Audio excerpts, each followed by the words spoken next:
Mazlumlarning nidasi. Armanlarning sadası. Hürlük şeydalarının, vatan sevdalarının dava meydanı. Hürlik yolda izlengüçilerinin mehnat bilgisi. Uygur nidası Tor Radyosu. Uygur Nidası Tor Radyosu.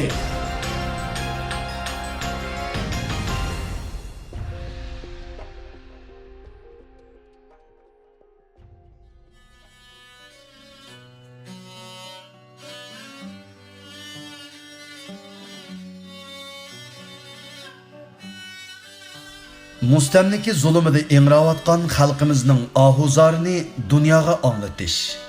Vatan içi sırtidaki halkımız təqdiriga münasibetlik muhim xabar, uçurlar ve mulahizlerden kişilerini haberdar qilish. Dinni bilimler, tariximiz, esil adabiy miroslarimiz orqali avlodlarda sog'lom e'tiqod, g'urur ve ana til sevgisi yetildirish nishoni bilan vatan davosida tegishlik majburiyatini ado qilishni maqsad qilgan Uyg'ur Nidasi Tor radio televiziyasi dunyoning har qaysi joylaridagi qarindoshlarga oliy ehtirom va salomlarini yo'llaydi. Yuragi vatan deb so'qqan vijdon egalarining moddiy va ma'naviy qo'llashi bizning mavjudligimizning kapolatidir.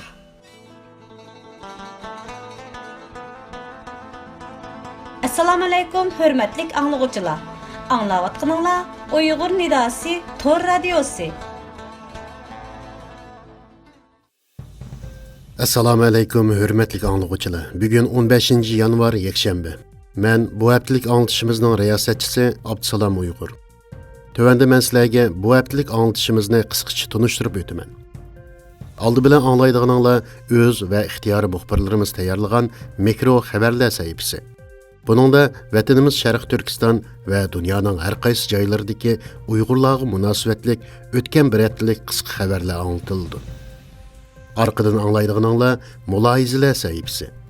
Bu sahifamizda vatan ichi va sirtidagi xalqimizning taqdiriga munosabatlik voqea hodisalar haqida tahlil va istiqbolimizga munosabatlik yangi ko'z qarashlar diqqatingizga sunildi.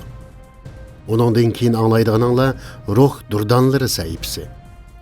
Bu sahifamizda klassik va hozirgi zamon yozuvchi shoirlarining esil asarlari huzuringizga sunildi. Oxirida anglaydiganinglar kashmish va ibrat sahifasi. Bu sahifamizda saltanatlik tariximizning shon shuhrat va ibrat bilan to'yingan sahifalari diqqatingizga sunildi.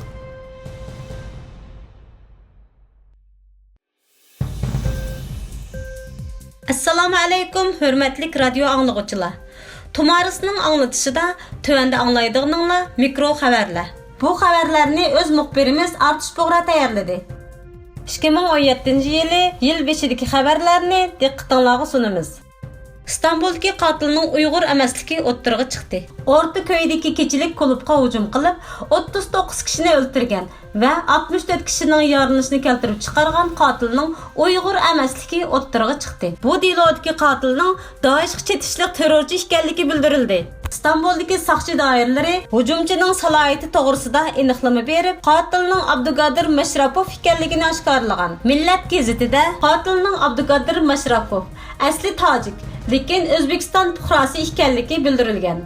Bu qitimqi vaqada Turkiyadagi ba'zi bir matbuotlar, axborotlar, jurnalistlarning Xitoyga setilganligi oshkor bo'ldi. İstanbul'dagi va dunyoning har qaysi joylaridagi Uyg'urlarning o'rtaq tirishchanligi bilan Xitoyning İstanbul'dagi o'ynagan bu o'yinni bitchit qilindi. Öz xabarimiz Xotan Qarqash vaqasi Xitoy matbuotlarida oshkorlanishi, Xitoyning İstanbul'dagi hujum vaqasiga bog'langanligi ma'lum bo'ldi. Xitoy tajovuzchilari Sharqiy Turkistonda bo'layotgan Xitoyga qarshilik harakatlarini 2015-yili yil 5-dan boshlab oshkorlashni cheklab kelgan edi. Ammo o'tgan yili, ya'ni 2016-yili 28 dekabr Xotan Qarqashdagi Partkom binosiga bo'lgan hujumni shu vaqtning o'zida Tangirtog' to'ri orqali dunyoga oshkorladi. Egallashimizcha Xitoy tajovuzchilari bu voqeadan oldin xabar topgan va uning o'ngishli elib berilishiga yo'l qo'ygan. Bu orqali 31 dekabr İstanbul'dagi terrorlik voqeasiga Uyg'urlarni qarsiga chetib, İstanbul'dagi Uyg'urlarga tuhmat chaplab, Uyg'urlar orasida andish paydo qilish bilan birga Uyg'ur xalqi bilan Turk xalqi orasida ixtilof paydo qilib, bu orqali Turk xalqining Uyg'ur xalqiga bo'lgan hissdoshligini ayirib tashlamoqchi bo'lgan. O'zlari setib olgan axborot vositalari orqali bu o'yinni o'ngishli o'ynagan. Ammo Allah'ның yardımı bilen 8 günden keyin Xitayning İstanbul'daki bu oyunları bitchit kılıngan.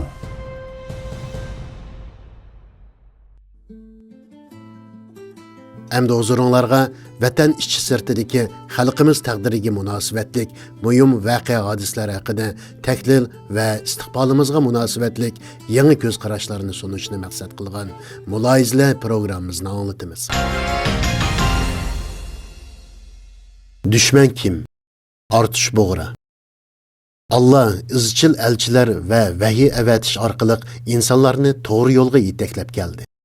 Elchilar Allohdan kelgan vahiylar orqali Alloh bilan banda bilan banda o'tirsidagi munosabatning qandoq bo'lganligini ko'rsatib berdi. Hayotiga tatbiqlash bilan ulgi bo'ldi. Alloh tarafidan avatilgan vahiy u vahiyni yetkazguchi elchilarning vafotidan keyin buzg'unchilikqa, burmilinishga uchrab keldi. İnsanlar asli vahiydan yiroqlashdi. Hadid surasi 16-oyat. Allah Muhammed aleyhisselamni ve o orqali Qur'onni vahiy qilib avatish orqali insonlar qiyomatgacha rioya qilishga tegishli prinsiplarni ko'rsatib berdi. Muhammed aleyhisselamdan keyin boshqa elchilarning va vahiyning kelmaydiganligi Ahzob surasi 40-oyat. Yetakchilikning insonlardan o'zgarmas prinsiplarga almashganligining ifodasi edi. Bu sebepten Allah bu özgermez prinsiplar gavdisi bo'lgan Qur'onni o'zi qo'g'daydiganligini bildirdi. Hijr surasi 9-oyat. Allah Qur'onda kitob va mizonni nozil qilganligini bayon qilmoqda. Shura surasi 17, Hadid surasi 25-oyatlar. Mizon, ya'ni o'lcham Allah tarafidan belgilangan bo'lib, mo'minlarning buningga rioya qilish majburiyati bor. Yeryüzde mümin ve kafirning şundaqla başqa itiqaddagilarning mavjud bo'lganligi, birga yashaydiganligi kechi bilan kunduzga o'xshash Allohning o'zgarmas sunnatidir. Maide surasi 48, Yunus surasi 99, Hud surasi 118, Nahl surasi 98, Shura surasi 8-oyatlar. Bir yerde yaşaş jarayonida farqli e'tiqoddagilar bilan surkilish paydo bo'lganda qandoq hal qilish tadbirini ko'rsatib bergan. Bugun yer yuzida eng qattiq zulmga uchrayotgan musulmonlardan biri bo'lgan Uyg'urlar duch kelayotgan asosli masala dushmanni aniq tuniy olmaslikdir. Kimni eng asosli dushman deb tunishda Allah mezon qilib tushirgan o'zi iymon etgan kitobga murojaat qilmaslikdir. Biz bir kitobi bor ummat turib, kitob va mizonsiz kishilardek muomala qilyapmiz. Mana bu sebepten nishondan adashgan kema to'lqinlar ichida bir u yoqqa, bir bu yoqqa iqib yurgandek nishonsiz yurmoqdamiz. Dinimizda jihad ta'kidlangan. Zulmga uchirg'uvchilarning zulmga qarshi chiqishiga ruxsat qilingan. Cihad şart sharoitning taqozzosiga asosan ilib berilgan ibodat bo'lib, Allah bu ibodatni belgilik bir prinsipga bog'lagan. Allah qayerga berib jihad qilsang bo'ladi demadi. Sening diniy e'tiqodingdan voz kechtirishga yoki seni yurtingdan qo'g'lab chiqarishga uringanlarga qarshi urush qil. Sen bilan do'stona o'tgan kofirlar bilan chiroyliqcha o't dedi. Mumtahina surasi 8-9-oyatlar. Rasulullah'ның sünnetiga qaraydigan bo'lsak, Rasulullah Madinaga borgandan keyin Madinadagi barliq mushriklar yoki yahudilar bilan urushmadi. Ulardan kim musulmonlarga ziyonkashlik qilsa yoki qilmoqchi bo'lsa, ularga qarshi jihad qildi. Badr, Uhud, Xandak, Xaybar, Tabuk qatorliqlar. Hüdaybiyada Mekke müşrikleri bilen musulmonlar arasında sulh tuzilganda şu sorunda şahit bo'lgan ikki mushrik qabilasining birisi musulmonlar bilan ittifoq tuzdi.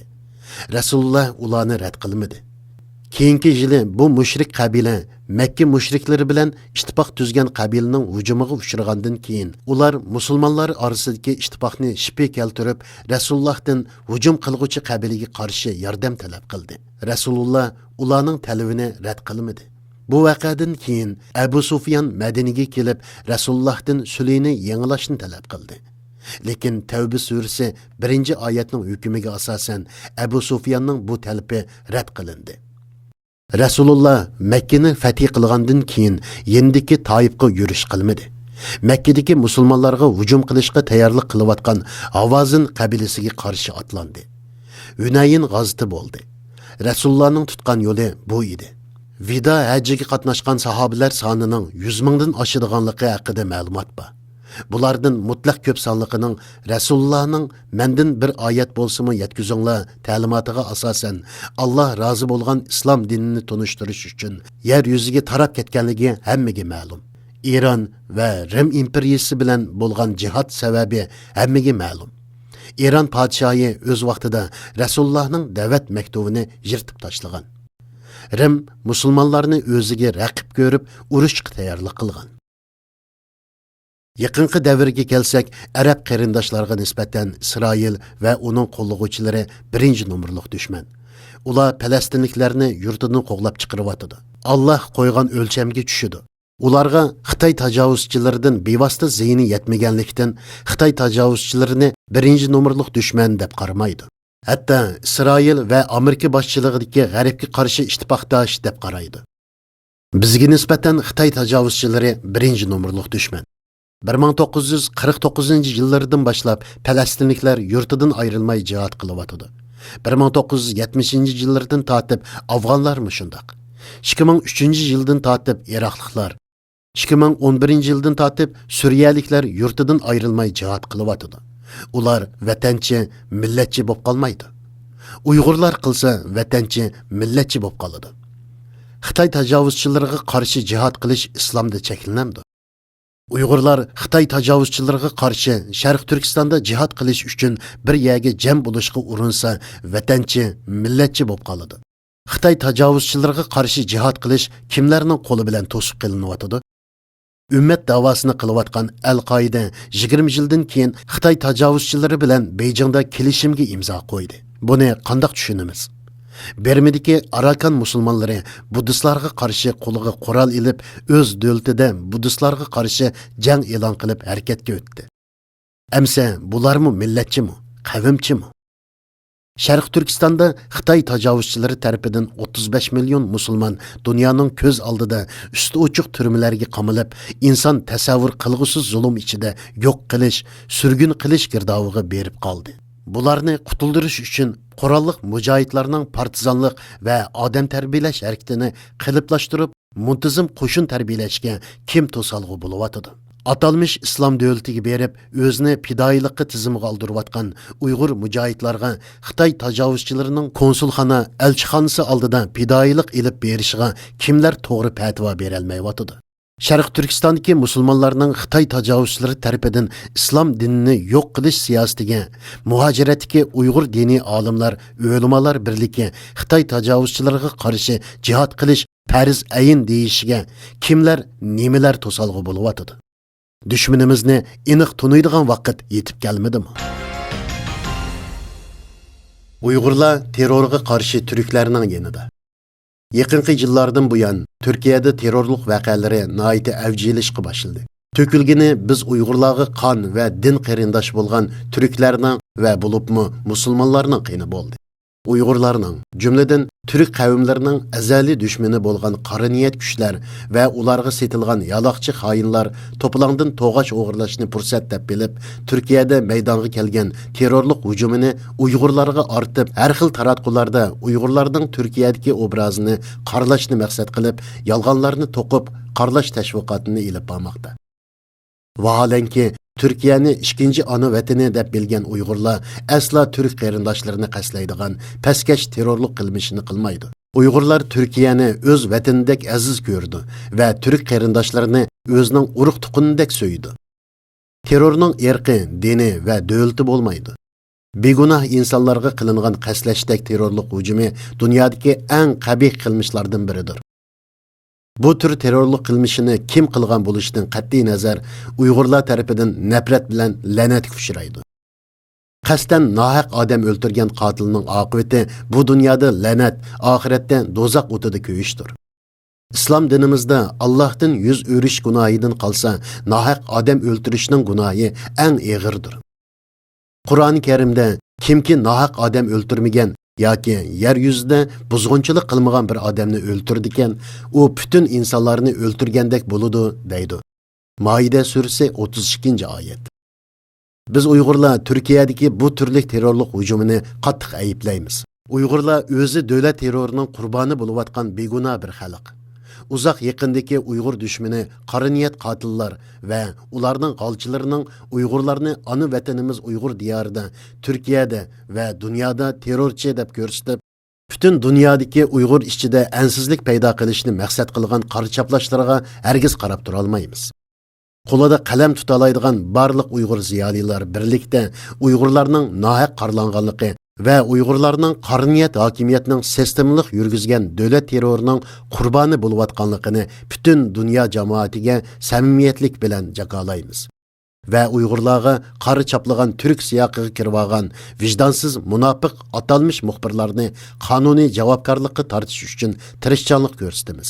Azaldan Uyg'ur qatorliq turk qavmlarining dushmani bo'lgan qari niyat hokimiyat kuchlarining terror qurboni bo'layotgan Uyg'ur turklari bo'lish sifatimiz bilan xo'shal va motamli kunlarda har vaqt butun dunyodagi barliq turk qavmlarining yenda bo'lish bilan birga biz Uyg'urlar turk qavmining bir mansubi bo'lganligimizdan iftixorlik his qilamiz.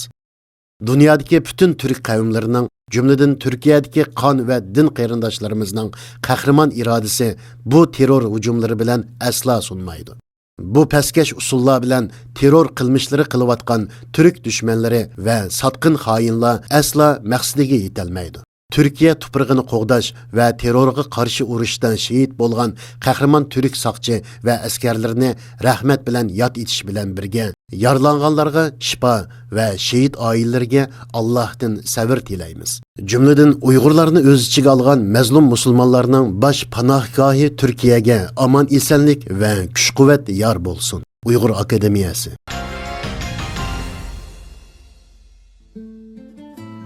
Әмді аңлайдығыныңла Ruh Durdanları sahipsi. Klassik ve hazırkı zaman yazgıcı şairlerinin esil eserleri arkalık kişilerimizin ruhiyet dünyasıga lezzet bağışlaş bizning ümidimiz.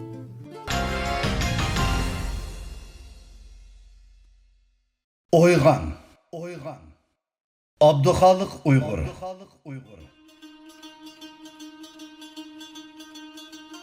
Oygan ey fakir Uyghur. Uykun yeter.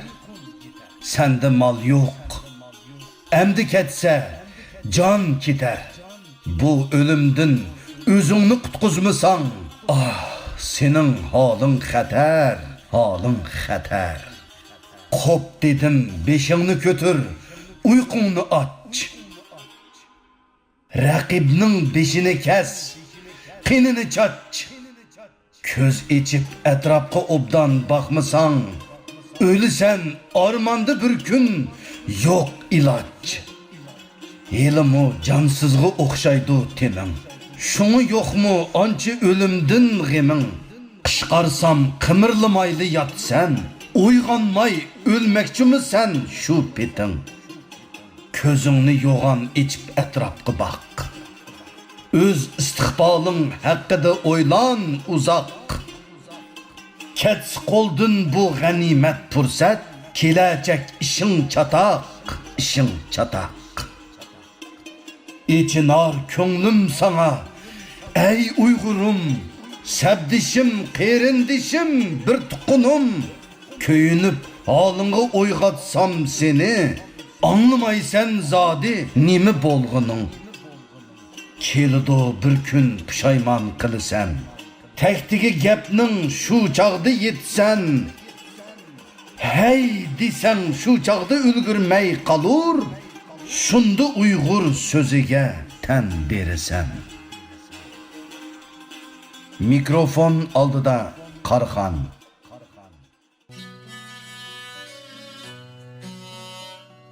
Qanatsız xat. Abduvali Ayub. Gözümnің yo'riqi, ro'yimning o'zqi qizim. Bugun o'zim talpingan vatanning nursiz bir bulug'ida sana qalamsiz, qog'ozsiz o'ltirib xat yozyapman.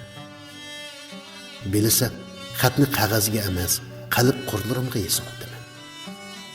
Qanotlari bo'g'ilgan sig'inishlarimni, siqilishlarimni sana to'kyapman. Buningdan 3 yil burungi bugungi kunda ikkimiz mahallimizga chimanlikda o'ynayotgan edik. Sen dadangning shu chaqdagi xiyollarini bilmayding. Dadangning beshini chin quchoqlab, mo'risidan puqlarini sangiltib o'tirganingda, ashu boshda nimalarning qaynayotganligi sana noma'lum edi. Balkim dadisiz qolgan mushu kunlarda sana yana nurg'un tugunlar yechiksiz, nurg'un savollar javobsiz qoldi. Sen dadisiz dunyoga yoshlik ko'zlaring bilan baqqaningda, qalbingda tushuniksiz judolikdan boshqa qandoq tuyg'ularning isyon qilganini faraz qila olmayman. Faqat qalbingdagi dada mehri bilan liqlanadigan yerimliklarning bo'sh qilayotganligidan, dada quchoqlari bilan yetildigan bardamlikning kam qilayotganligidan o'rtinaman. Anangning ko'zidan miskinlikni, anamning jig'isidan notuvonlikni o'rganib qilishingdan ansirayman. Yeningdagi chog'larimda Qashqar ko'chalarini mutish charlaydigan qurolliqlarni ko'rib, sirqirab tursammi, oldingda tamkin qiyofatga kirib olatdim. Ularni razil odamlarni, nomussiz ablahlarni, vijdonsiz gezandilarni tutish uchun qurollangan akashlar deb tushundirgan edi. Shu kuni ashu qurolliq akashlar mahallni qo'rshab, uyimizni oqtirganda qandoq o'ylagansan? Dadangning yolg'on aytmaganligiga ishonatding. Balkim ularning xato kirib qolganligini faraz qilgansan. Xatoliqiga kechirim so'rab tutib ketilgan dadangni hamon qaytirib berdiganligiga chin putgansan. Men shunday o'ylagan edim. Ammo xatolashibdiman qizim. Seni xatolashtiribdiman qo'zam. Xatolashqani biz ekanmiz. Qurolliqlar va ularning atamonlari xatolashmabdi. Dadang xatarlik ekan.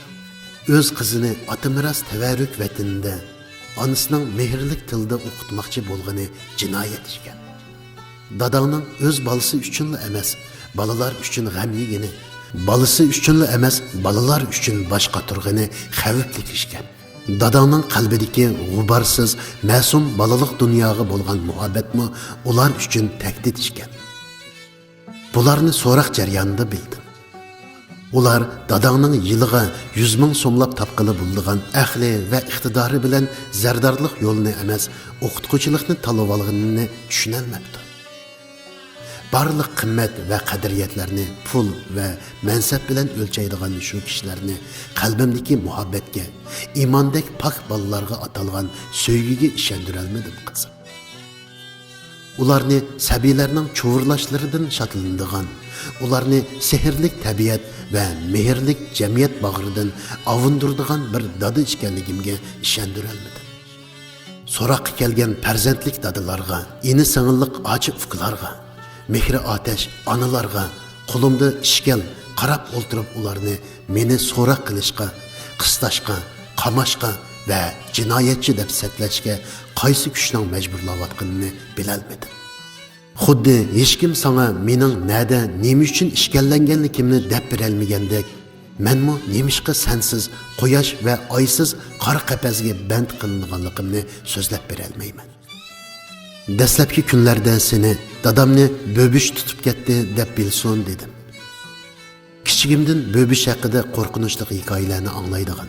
Şuna bu tutqunluqni bo'bishga ortib qo'ymoqchi bo'ldim. Ammo seni undaq yolg'on narsalardan qo'rqib cho'ng bo'lmasin. Seni hech kim ko'rib boqmagan shay edin tashvishlanmasin dedi. Qo'rqinch degan bu iblisdan yiroq yashasin dedi. Chunki vahima aqlning dushmani, ruhning qotili. Odamning qo'rqib ketganda putqulda jon qolmaydi-ku. Bu ruhning jon talashqini. Odam tuyuqsiz vahimida qolganda mengisi qup-quruq bo'lib qoladi. Bu aqlning taslim bo'lganidir. Bar narsaning qo'rqinchidan, ko'zi ko'ringan vahimidan ansirayman qizim. Chunki har qanday kuchli ko'ringan shayning biz vaqtincha bilolmagan, xavfsirab ko'rolmagan ojizligi bo'ladi. Ko'ringan narsaning vahimisini mo'lcharligili bo'ladi. Azaytqili bo'ladi, yengili bo'ladi. Agar qo'rqinch, bo'bish, ajdarha va yalmavuz degandek ko'rinmas, bilinmas narsadan kelgan, singan bo'lsa, o narsalar hamon qalblarda xalqan vəhşi şəkildə zahir bo'ldi. Mölçərligisiz küçüyüb, yengüsiz dəhşət tus aldı. Şuna reallıqdakı türlük zorluq, işkence, sadiqa və cazalar arqılıq qalbga singdirilayotgan qorxunç bəkrak xatarli. O bilinmay zo'rayib, yurakni qarmallaydi. Bova mo'minlarimizning qo'rqinchoq odamni yuragi yo'q degani shu. Men seni Allohdan boshqa qo'rqinchi yo'q odam qilaman qizim. Seni tumshuqliqlarga cho'qig'izmay, tirnoqliqlarga tatlig'izmay, qanotliqlarga qaqqizmay boqaman qizim. Qizim, meni bo'bish qamoqqa olmadi. İblis bağlamadı. Ejderha dem tartmadı. Meni zindonga salg'ini faqat insonlarning rahimsiz, paskini qo'li va to'ymas nafsoniyatchiligi, muhabbatlik yuragi emas. Undaqda seni mensiz, meni sensiz qo'ygan zodi nima? Aparat organlarini sana düşman ko'rsataman. O joydagi odamlarda muhabbat yo'qmi? Yurak yo'qmi? Buni bilmayman qizim. Esimda yo'q. Esimde qalğını tamakidan qardıgan yüzler, araqdan qızargan közler, haramdan bıqsıgan nefsler boldu. Meni keçürəsənmi qızım? Çoğlar bilen, çoğ işler bilen aldıraş boluman dep sana sel qarıdım. Senin ana tılğa, ana diyarga qandaq yüzleşkenligini bilelmey qaldım. Vatanga qaytqandan keyin senin ana tilda qayta yarıldıgan dünyayında sana hemdemde bulalmadı. Vatanga yangi qaytib ana tilingda so'zlayolmay, so'zlayoladigan tilni hech kimga uqtirolmay qolgandagi puchilinishlarga yordamchi bo'la olmadim.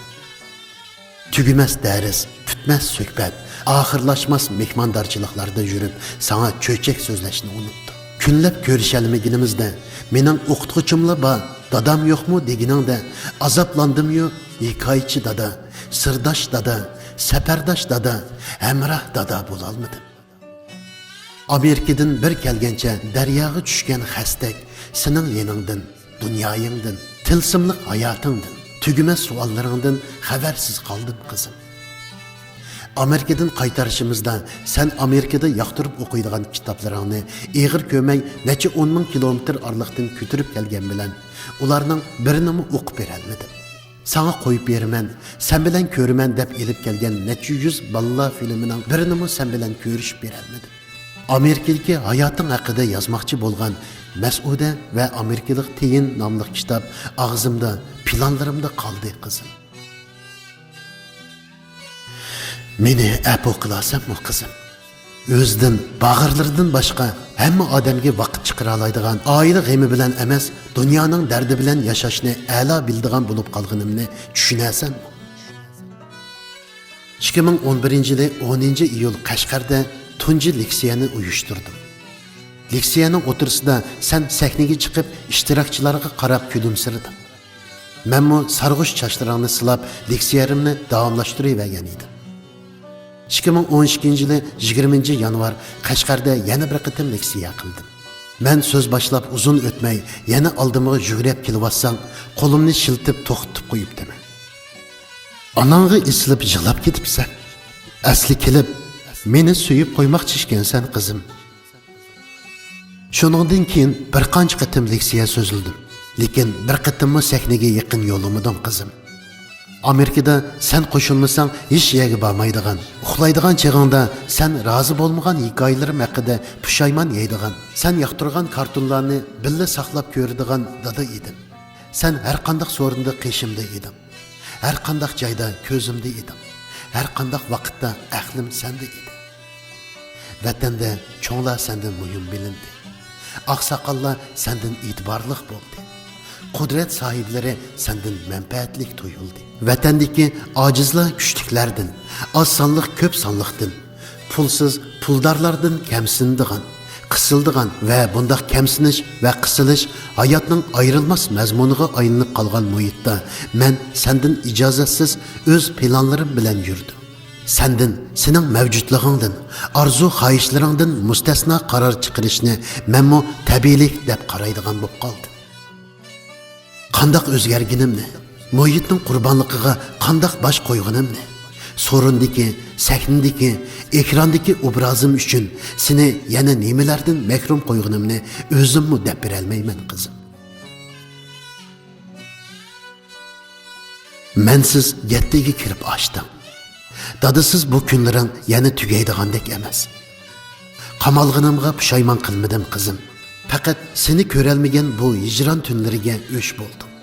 Ko'k osmon, hilal ay, nurluq yulduzdan mahrum kunlardagi axlatdan arzimas holimga o'kingandek bo'ldim. Lekin shuningga ishon qizim.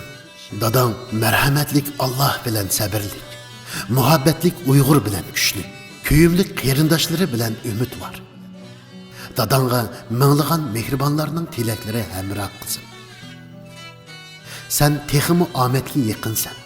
Chunki dadangning hayot ekanligini bilasan. Anang, momang va tog'a omillaringning dadang sababli qamalganligi sening baxting. Faqat sen burunqidek dadangning xatlarini ko'ra olmaysan. Quchoqlarga tashlana olmaysan. Dadangning mo'rsida jiroqlarga nazar sola olmaysan. Chida qizim. Bardoshlik bag'i. Uyg'ur degan shundoq Uyg'ur bo'ladi. Daim qo'rqitiladi, tekshirildi, qamoqda yotadi, yo'qolib ketadi va hatto Allohning rahmatiga erishadi. Uyg'ur qudratli qizim.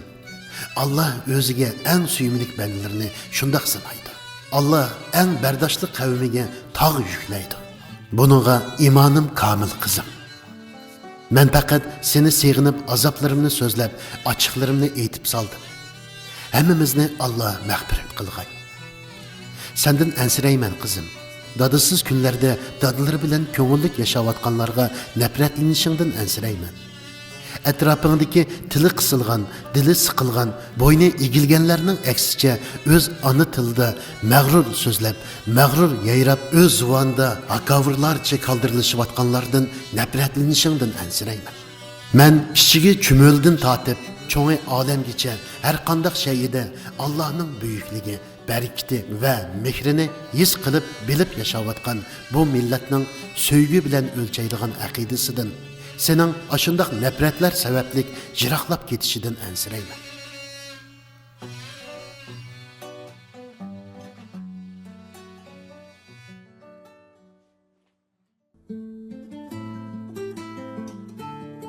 Saltanatlik tariximizning şan şöhret ve ibret bilen toyungan sahifleri orqali anglag'uchilarimizga kashmishlardan uchur berishni maqsad qilgan kashmish va ibrat sahifasi siz bilan billa. Birinci qitimliq anglatish. Assalomu alaykum qadrdon anglag'uchilar. Hozir Muhammad Amin Bug'ra asarlari nomli kitobning ovozliq nusxasini huzuringizga sunamiz. Bu kitob merhum Muhammad Amin Bug'ra vafotining 50 yilligiga bag'ishlandi. Nashrga tayyorlovchi Abdujalil Turan. Mikrofon oldida Qaraxon. Muallifning hayotidan bir qancha satr. Muhammad Amin Bug'ra 1901-yili Sharqiy Turkistonning Xotan shahri ichidagi Xalifalik O'yla mahallasida o'tirhol oilada dunyoga kelgan. 1922-yildan 1933-yilgacha Xotan va Qaraqashda mudarris bo'lgan. 1932-yili 2-oyning 20-kuni Qaraqashda boshlangan milliy ozodlik inqilobga yetakchilik qilgan. 1934-yili Hindistonga hijrat qilgan.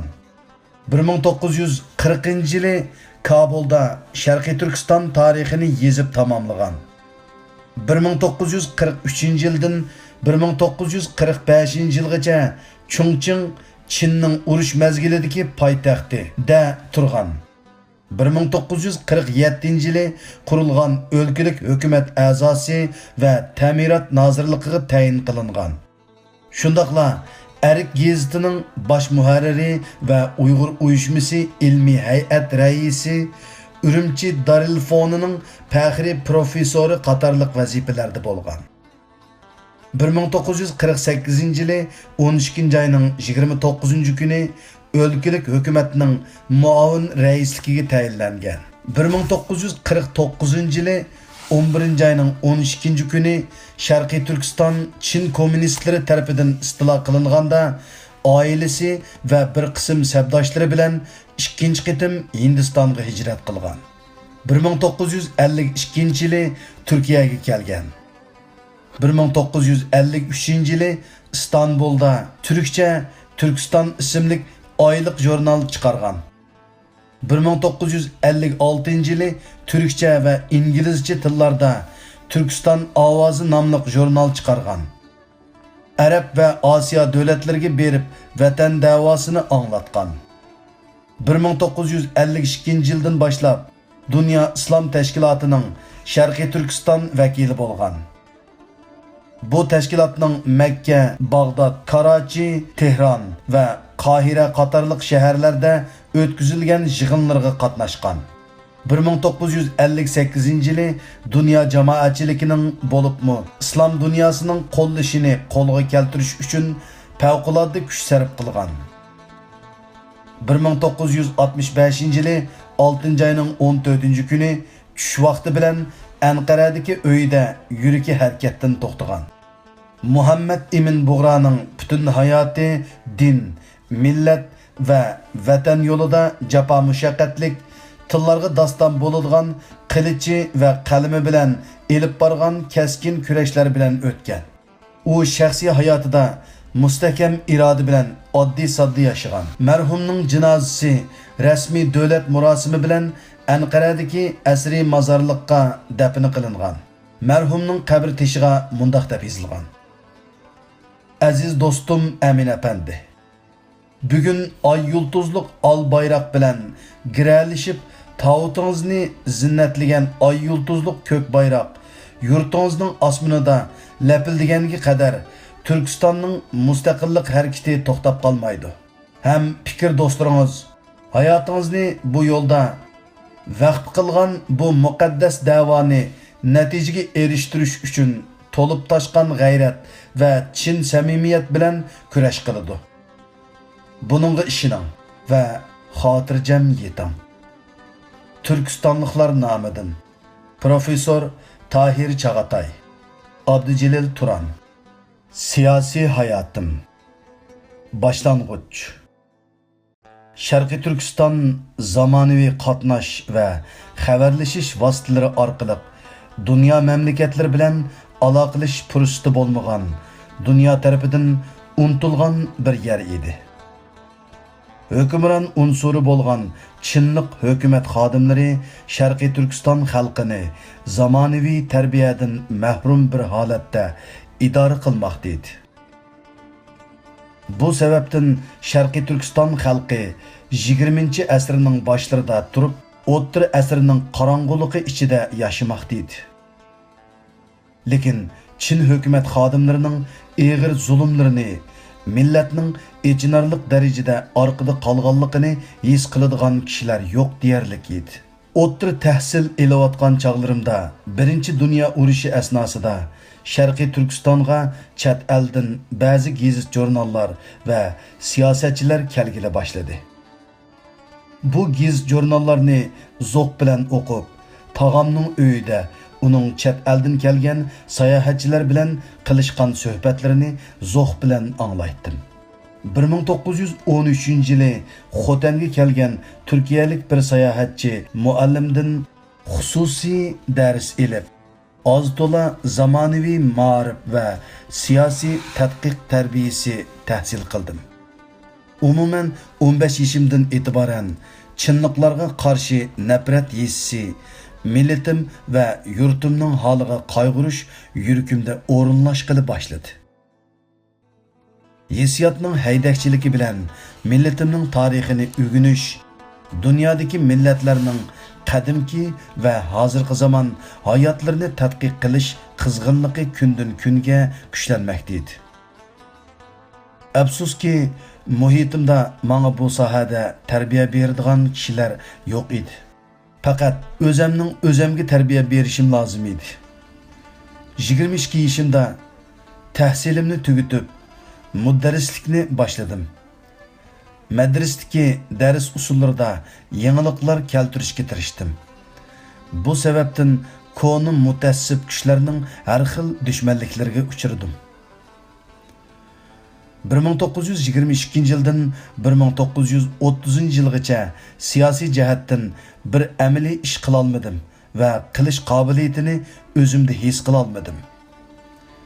Amaliy harakatim 1930 yildagi sayohatim bilan boshlandi. Shu yili Sharqiy Turkiston ichida 6 oy sayohat qildim. Yurtning har sinf kishilari bilan ko'rishdim. Xalqning fikr va orzularini angladim. Har qaysi joylardagi Chin amaldorlarining vaziyatini va joylardagi askari kuchini bildim.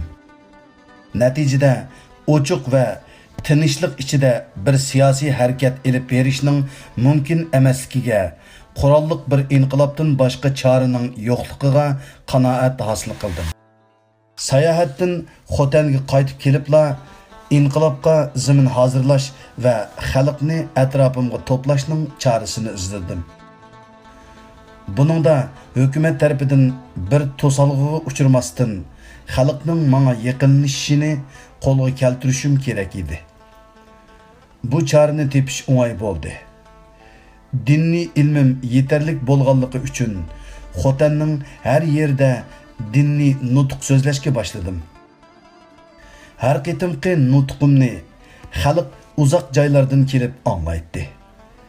Bara-bara Xotan aholisining har qaysi tabaqadagilari menga cho'nqur muhabbat bog'ladi. Hukumatningmi bular bilan kori bo'lmadi. İnqilab 1931 yili 6 oyda bir maxfiy tashkilot qurdim. Bu tashkilotning g'oyasi inqilob uchun pul va qurol-yarog' to'plash edi. 1932 yilning boshlarida yetarlik a'zo va pul to'plangan bo'lsa-mu, qurol bek oz edi. 2 oyning o'ttirlarida tashkilotimizni hukumat sezib qilib, bizni qo'lga olish uchun hozirlik qilg'ili turdi. Biz qo'lga tushib kelishdan burun qanday qilib bo'lmasin inqilobni boshlashga qaror qildik va 2 oyning 24-kuni Qaraqosh shahriga hujum qildik. 1 soatlik so'qishdan keyin Qaraqoshni oldik. Bizdan bir kishi, dushmandan 66 kishi o'ldi. 2 kundan keyin Qaraqoshga g'arbdan va sharqdan hujum qilgan dushmanni 16 soatlik bir so'qish bilan yengdik. Bir hafta o'tgandan keyin Xotan shahrini muhosirga oldik. 22 kun muhosirda qolgan dushman oxiri taslim bo'ldi. Bir oy ichida butun Xotanni oldik. Uningdan keyin Yarkanni 70 kun muhosir qilgandan keyin dushman taslim bo'ldi. Bu arada Qumul, Altay, Turpan, Aqsu va Kashig'ardimi inqilob qo'zg'alib, Urumchi va Ilidan boshqa joylar tamamen inqilobchilarning qo'liga o'tdi. 1932 yilning oxirigacha Kashig'ar viloyatining Yangisardan sharqda ishki Chin chegarasidagi Charqiliqcha butun janubni qo'limga tushirib, parlamentlik bir hukumat qurishga muvaffaq bo'ldim. Bu mezgil ichida 31 qitim so'qishish bo'ldi. Rus Sovet hukumati bu inqilob natijasida butun Sharqiy Turkistonning ozod bo'lib qolishidan andish qilmoqda edi. Chunki Sharqiy Turkiston ozod bo'lsa, Rus qo'lidagi G'arbiy Turkiston aholisiga ta'sir yetib, u yerdanmi inqilob qo'zg'alishdan Rus hukumati qo'rqatdi. Shunga Rus hukumati Sharqiy Turkiston inqilobini bostirish uchun umumiy vali va bosh qo'mondan Jingshurin bilan maxfiy kelishim tuzdi va uningga aeroplan va qurol-yarog' yordam qildi. Lekin Jing bu yordamlar bilan hech ish qila olmadi. Shuning bilan Ruslar Shingsay ismli bir harbiy amaldorni Jingga qarshi isyon qildirdi. Jing mag'lub bo'lib Chinga qochib ketdi. Asi Shing umumiy vali Duban va bosh qo'mondan bo'ldi.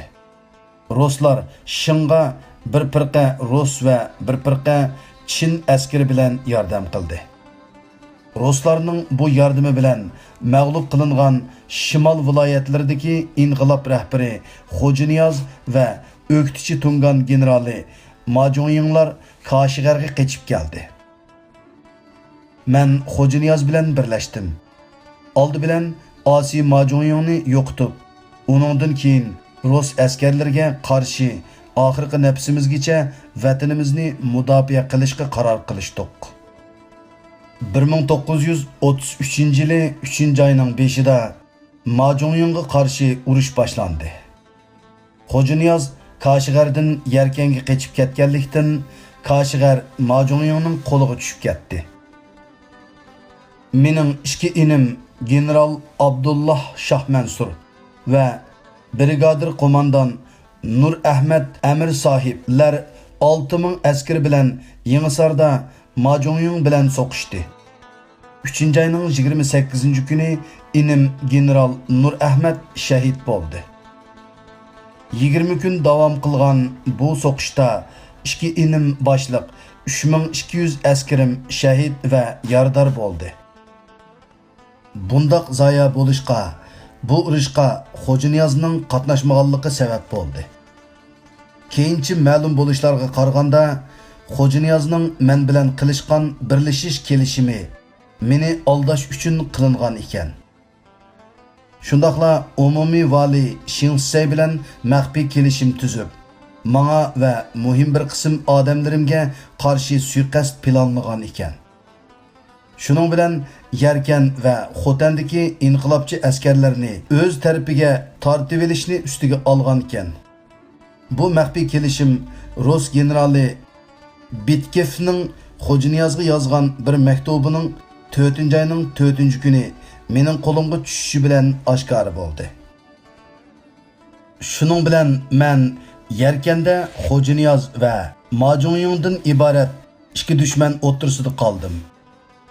Bu xatardan qutulish uchun 4. ayning 5. kuni kechida Xotanga chekindim. Endi Xo'janiyazning o'zi xatarga tushib qoldi. Ya'ni sharqda mening askarlarim va g'arbda Majonyingning askarlari uningga dushman edi. Xo'janiyaz bu xatarlik ahvoldan qutulish uchun Oqsudagi general Betkevning qishig'i qochdi. Natijada Majonying Yarkanni so'qishmayla qo'lga tushirdi. Endi men Majonying va Rus askarlari qarshisida yolg'iz qolgan edim. Rus askarlari va Majonying o'rtasida qattiq urush bo'layotganlikdan men 2 oy so'qishmay turib mudofaaga hozirlik qildim.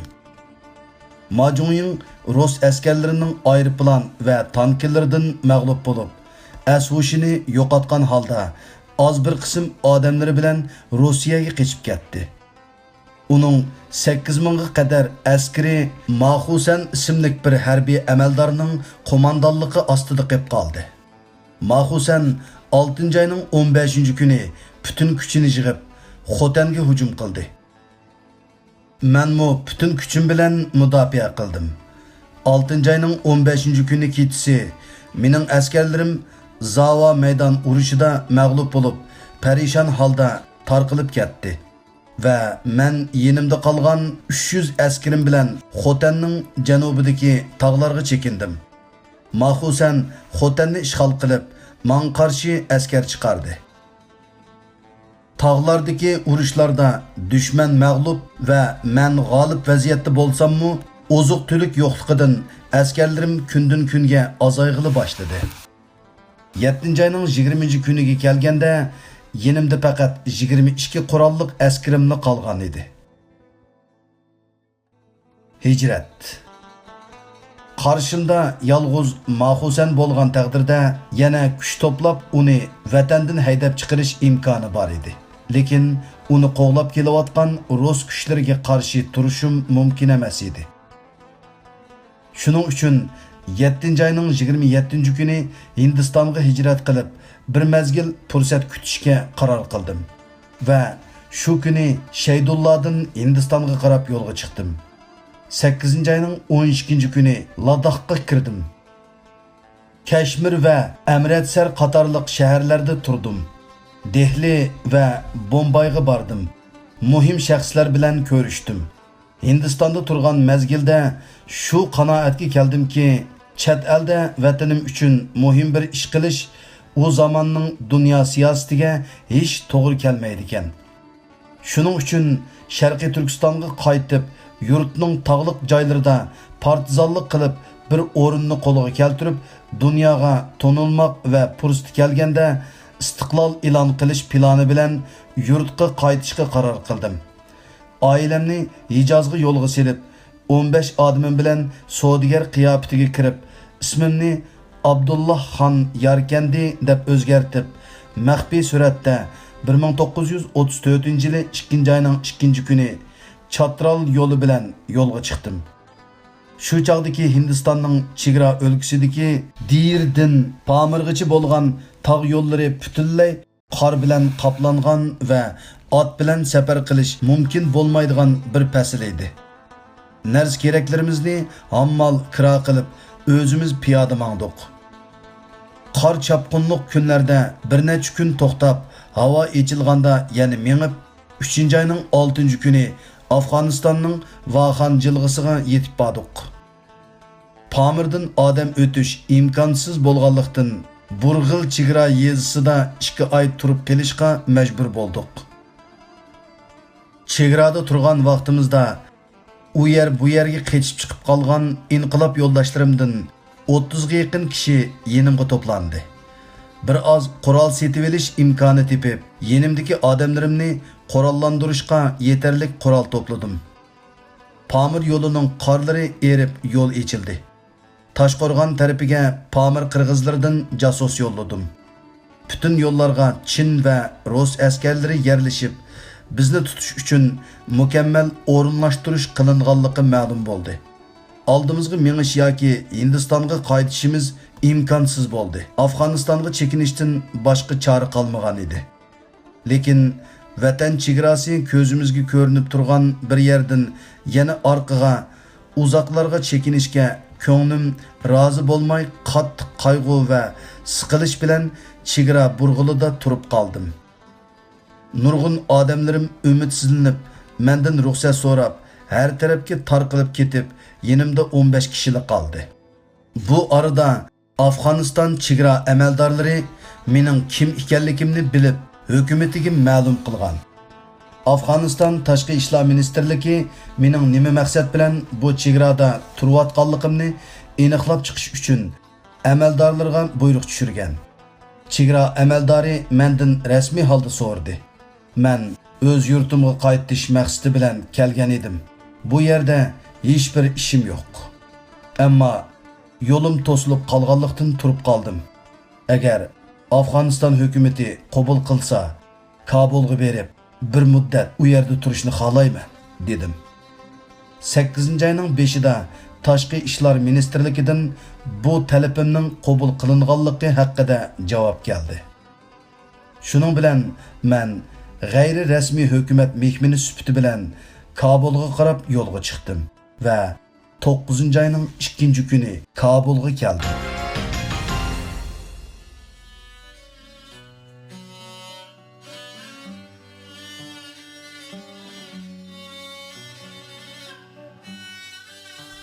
Mustamliki zulmida emrayotgan xalqimizning ohuzorini dunyoga anglatish, vatan ichi sirtidagi xalqimiz taqdiriga munosabatlik muhim xabar, uchurlar va mulohizlardan kishilarni xabardor qilish, diniy bilimlar, tariximiz, esil adabiy meroslarimiz orqali avlodlarda sog'lom e'tiqod, g'urur va ona til sevgisi yetildirish nishoni bilan vatan davosida tegishlik majburiyatini ado qilishni maqsad qilgan Uyg'ur nidosi tor radio televiziyasi dunyoning har qaysi joylaridagi qarindoshlarga oliy ehtirom va salomlarini yo'llaydi. Yuragi vatan deb so'qqan vijdon egalarining moddiy va ma'naviy qo'llashi bizning mavjudligimizning kapolatidir.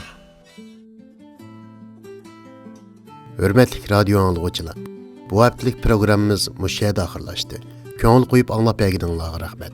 Keyin kapta ko'rishayli. Xayr qo'sh.